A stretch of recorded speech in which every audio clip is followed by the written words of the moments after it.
A family member recently experienced stroke-like symptoms and immediately taken to the hospital. After the initial assessment on arrival in the ED, patient required to have a CT angiogram done. Based on the results of CTA, patient undergone mechanical thrombectomy urgently. Question: how many of you know what a mechanical thrombectomy is?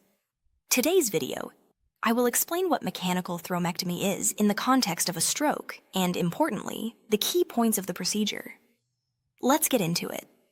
A mechanical thrombectomy is a specific type of minimally invasive stroke treatment that involves using a catheter to physically remove a blood clot from a blocked artery in the brain, essentially acting as a more direct method to restore blood flow compared to other stroke treatments that might focus on dissolving clot with medication alone.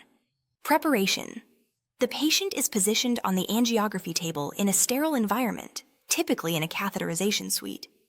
An IV line is established for medication administration, and the patient is sedated or given local anesthesia. The femoral artery in the groin is cleaned and sterilized. A local anesthetic is administered to numb the area where the sheath or a guiding catheter will be inserted. The patient's vital signs are continuously monitored throughout the procedure. Insertion of the sheath or a guiding catheter. A small incision is made in the groin area, and a needle is used to puncture the femoral artery. A guide wire is then inserted through the needle and advanced up through the artery. The sheath or guiding catheter is advanced over the guide wire and carefully navigated toward the heart and into the aorta. Using fluoroscopy, real-time X-ray imaging, the catheter is carefully advanced through the aorta into the internal carotid artery, or the affected artery that is supplying the brain. The catheter is then positioned near the location of the clot in the brain, often within the middle cerebral artery, MCA, or other major arteries of the brain, navigating to the clot. Once the catheter is in place, contrast dye is injected through the catheter to visualize the clot under fluoroscopy. The imaging will show the location of the clot blocking blood flow to the brain.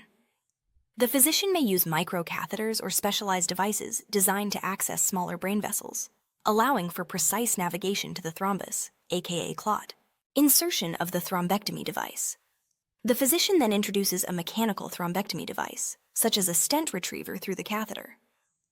The thrombectomy device is designed to capture and remove the clot. In the case of a stent retriever, the device is deployed and expanded to trap the clot. Once the clot is engaged, the physician carefully pulls the device and clot back through the catheter, often under continuous fluoroscopic guidance. Alternatively, some thrombectomy use a suction mechanism to aspirate and remove the clot, or other mechanical means to grasp and pull the clot out.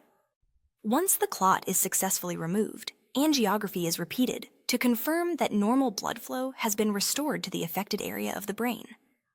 The physician may perform further imaging to ensure that all clot material has been removed and that no new blockages have formed. The physician may also check the brain for any new issues, such as dissection or vessel injury, before moving on to the next step. Catheter removal. After successful clot retrieval and restoration of blood flow, the catheter and thrombectomy device are carefully withdrawn from the femoral artery. Final steps are hemostasis and closure. Once the sheath or the guiding catheter is removed, the femoral puncture site is carefully managed to ensure there is no bleeding.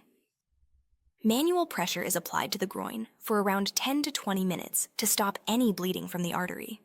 Closure devices may be used to seal the femoral artery puncture more securely.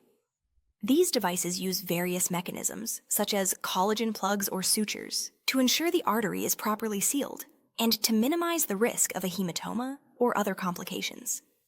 In some cases, manual compression is sufficient to achieve hemostasis if no closure device is used. In summary, mechanical thrombectomy. From the femoral artery approach involves accessing the femoral artery, navigating a catheter to the brain's blocked artery, using a thrombectomy device to remove the clot, and then carefully closing the femoral access site. The goal is to restore blood flow to the affected part of the brain and minimize the damage caused by the stroke. I hope you enjoyed this video. Please hit like and subscribe for more contents like these on AngioSavvy. My goal is to provide the basic knowledge of several angiography procedures to the public, and also for those who are participating in related fields. Thanks for watching.